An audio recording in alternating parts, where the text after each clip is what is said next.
जो समय कि द्वितीय विश्व युद्ध चलता जहाँके विश्व इतिहास रे प्रथम विश्व युद्ध द्वितीय विश्व युद्ध कहले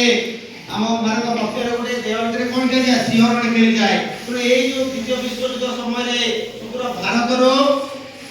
जाई कौन जाइले जर्मन हिटलर को पाखरे किभଳି भाबरे भारत को साहाय्य सहयोग जोगाई दे भारत को स्वाधीनतार स्वाद को हम पाखरे पहुंचाया पाए निजर कर्तव्य बल रे से का पाखरे हिटलर को पाखरे पहुंचाइले एवं एते जानिथिले ताको हिटलर पाखरे जो परीक्षा देबा को पड़िथिला से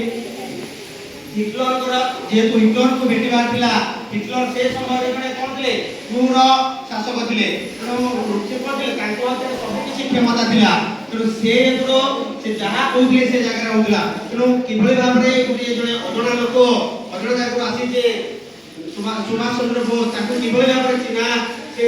दे देबे सेबल न करी ताको परीक्षा देले ओ परीक्षा रे निश्चित रूपे ए जो ज्ञानी गुणी हमर सुभाष चंद्र बोस से कोन होतले कार्य वाले एवं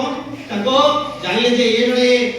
साधारण व्यक्तिर अधिकारी नुहे ए जड़े कोन महान व्यक्तित्वर अधिकारी जो भारत रो जो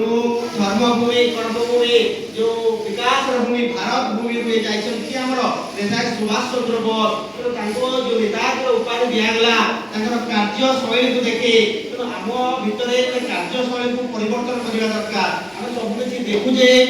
देखिला सत्ते हम भितरे जहां भी अछि ताको हम कोन करिया दरकार परिवर्तन करिया दरकार से जोटा के हम मध्यरे गोटे भावनार उद्रेक करि परिबो जहां द्वारा हम नेताजी जो मुक्ति पिला जे ताको जो नेतृत्व करे हम समग्र भारत चिन्हित समग्र पृथ्वी चिन्हित सेही भए कोन कोन जुलो ताको मानकर उत्तराधिकारी हे हमें निश्चित भाବରେ ताकर कर्तव्य परिचालिबा एवं भारतर जो जा हमर कर्तव्य अछि ताको निश्चित रूपे सुचारू रूपे परिचालना करिबा एति कहि हम डॉक्टर सामकोजी जय जगन्नाथ।